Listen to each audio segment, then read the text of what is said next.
Hello everybody, David from Flash by VCycleNut here. Going to go over our stock baseline dyno runs on the Suzuki GSX8S. A couple things to talk about. First is I did some decibel readings, unofficial readings about 20 feet behind the bike centered. I got 58 decibels at idle and 111 decibels during the dyno runs, which is a little bit louder than most bikes on the as far as the dyno run decibel reading. It's kind of why the bike sounds so good, because it does really sound good.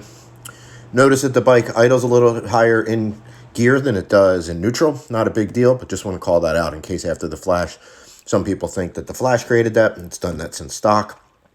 Also, the speedometer is off the front wheel speed sensor, so that's nice because no need, you won't get check engine lights if you do long wheelies, and I really didn't have to do anything special when I did the dyno runs, just turn the traction control off, and I got no check engine lights or anything, so that's kind of nice.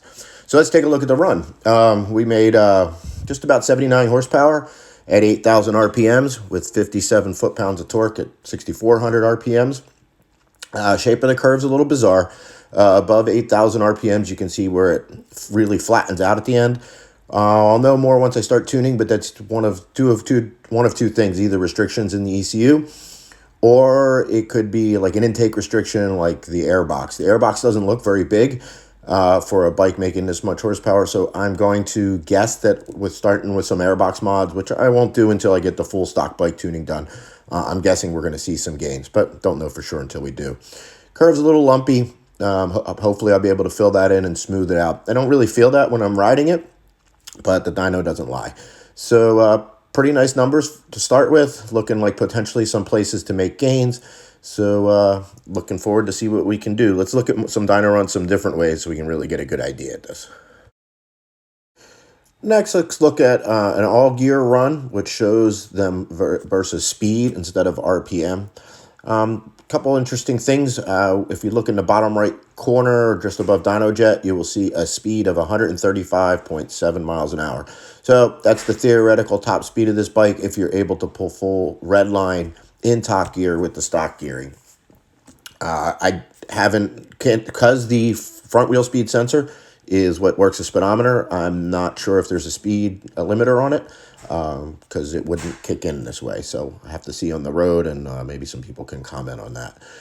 You can see, like I would expect, first and second gear are highly depressed. It's just normal based off gearing. It multiplies out the horsepower and torque, and the bike doesn't have enough time to rev out to really make good power. But we can see gears 3 through 6 are pretty consistent. So what that tells us is there's really no gear-based limitations, at least in 3 through 6. I'll go through and look. I didn't see anything when looking initially in the software, but I'll go through and look and see if I can find anything in gears 1 and 2 that are limiting that. But I'm sure we'll be able to make them come up some. Like I said, I'm confident that I'll be able to make all the gears come up. So we'll just have something to compare this to once we do the flash. Next, let's look at all the modes. These are all the modes in 5th gear, and we can see nothing groundbreaking. A and B mode are basically identical. C mode has a slower ramp up to 100% throttle. Kind of interesting. Look how much it smoothed out the power curve, but it's depressed everywhere up until we get to about 7,000 RPMs. So it's just the throttle opening more slowly to 100% throttle, but once we get there, all the modes are about the same.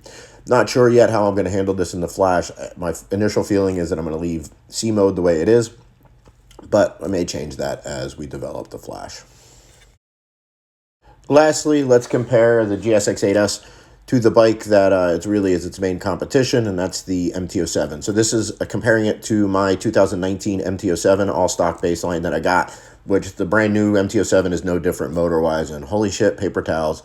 The GSXS just kills the MT07, which was what I thought when I felt it seated the pants, but I wanted to be sure, obviously. Besides having a lower red line, wow, yeah, just killing it everywhere. So it'll be interesting to see, like, again, when flashed, you only gain a couple horsepower on an MT07. It's not a ton. I don't know if just a stock MT07 flash. We'll see what we get with the GS, with the 8. So yeah, looking really good against the MT07. So thanks guys for watching. Remember to hit that subscribe and like button. The flash stock bike results will be posted up, I'm guessing, in a week or so. The first time using the software for this bike, You got to work through things. It's not a bike that's been heavily tuned or flashed by a lot of companies, so I'm expecting to find some stuff that's not quite exactly the way you'd think it would be in the software. It's pretty normal with new added stuff. So it may take me a little bit longer. We'll see once I start playing. But again, thanks for watching, guys. See you soon.